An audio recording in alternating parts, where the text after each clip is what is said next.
Okay, so I've got to give a shout out to my friend Adam, or as he's known on YouTube as Marty McFly88, for getting me onto the Resident Evil 2 remake. He has been telling me about this game. He has been yapping on for over a year now about how much I should play this game, about how great the game is. And so I finally did myself a solid, and I went to the store and I picked up a physical copy of Resident Evil 2 for $44, and I sat down and I played this game non-stop. It took me 2.5 days to finish the campaign of this game, and I played as the character of Leon.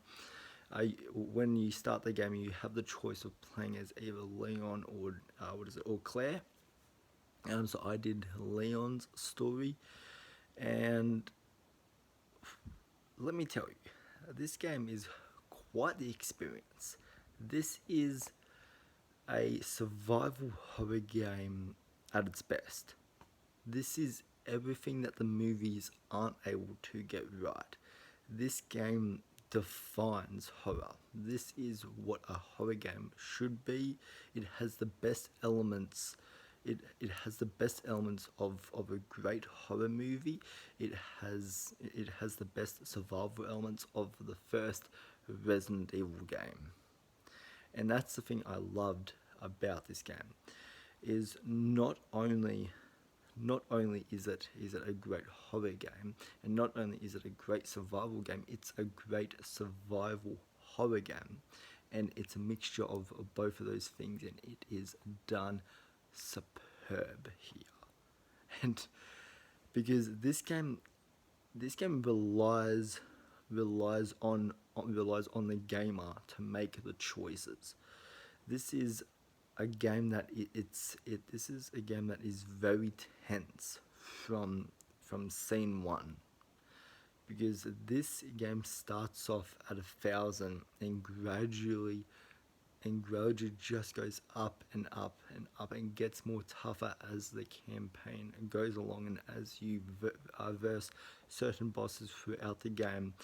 And like this isn't a game where where you can just shoot baddies constantly. You have to save your ammo, because some locations only have a certain amount of ammo, and throughout the game you can find new guns. You can find a shotgun. You can mix guns. You can mix items together to make a weapon such as a flamethrower, which all these weapons do come in handy, especially in the boss fights. It definitely makes it a lot more easier, instead of having a handgun and a shotgun, which is what I used when I was playing this game. Is I just had a handgun and a shotgun, and when you are on very limited ammo, that's when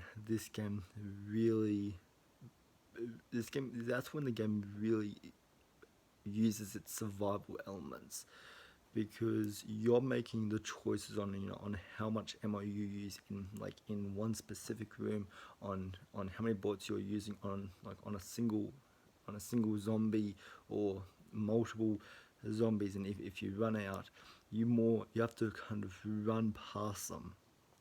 And if the zombies get you, you can't just push them away. Like, they will eat you, and your health slowly goes down and down, and that's when the game gets so much more intense. And this game is very much reliant on your inventory as well, on what items you collect and what you mix together. Like, there's these chemicals, I guess, or these health potions that you collect throughout the game that you can mix together to create like a health potion.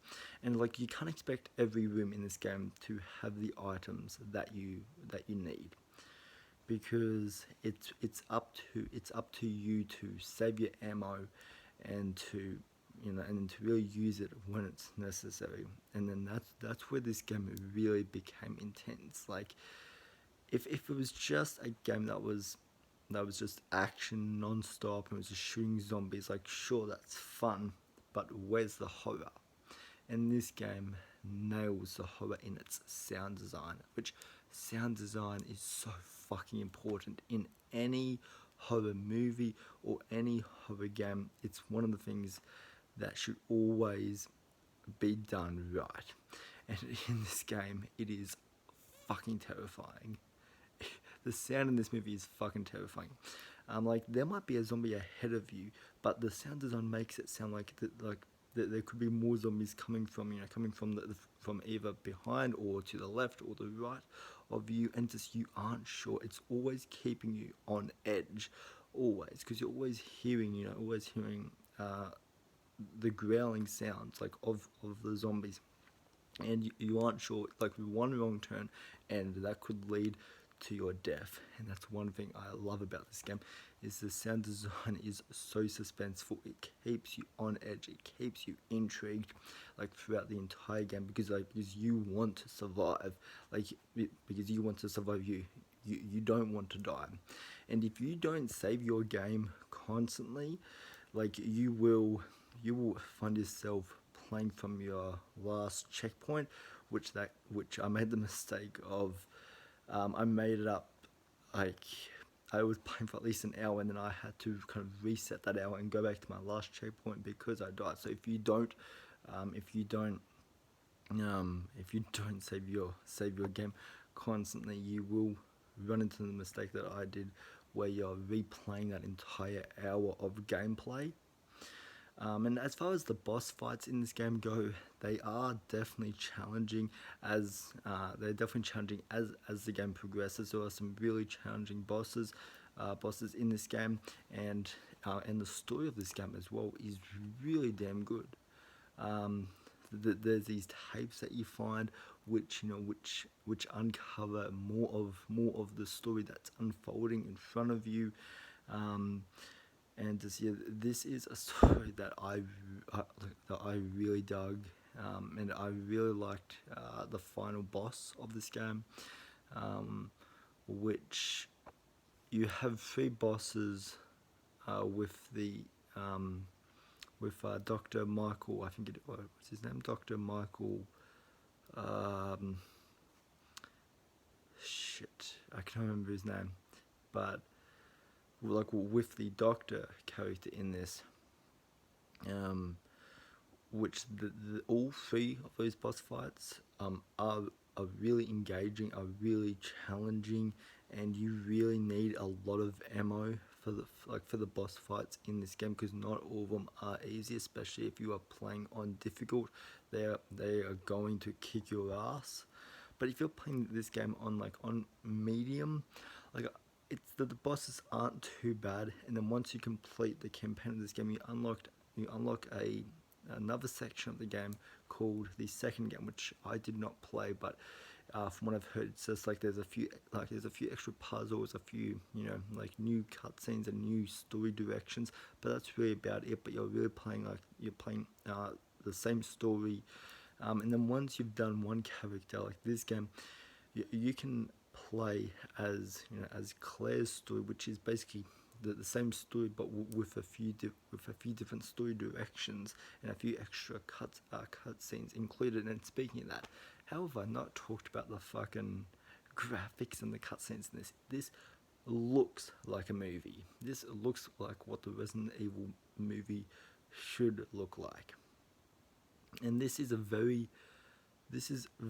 faithful to the Welcome to Raccoon City. So I honestly don't get the hate for that movie, because playing this makes me appreciate that movie so much more, and I have Adam to thank for that. But this is a game that really keeps you on edge. This is true horror game at its best. Like this is like honestly the definition of a great survival horror game.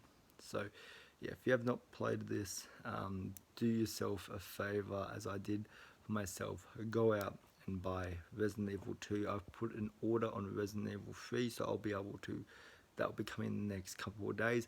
I cannot wait to play Resident Evil 3, and hopefully get a review to you guys. Once again, Adam, if you're watching this video all the way through, thank you again, man, for the game recommendation. I should have never doubted you, brother. This is a kick-ass game, and if you guys have played Resident Evil 2, what did you think about it? Or if you played the original Resident Evil 2, what did you think of that? Give me both of your opinions on the original and the remake. If you have played both of them, if you played just the remake, let me know your thoughts on this game. So anyways guys, hope you have a good rest of your day, evening or night, wherever you are, and I'll see you in the next video. Alright, bye.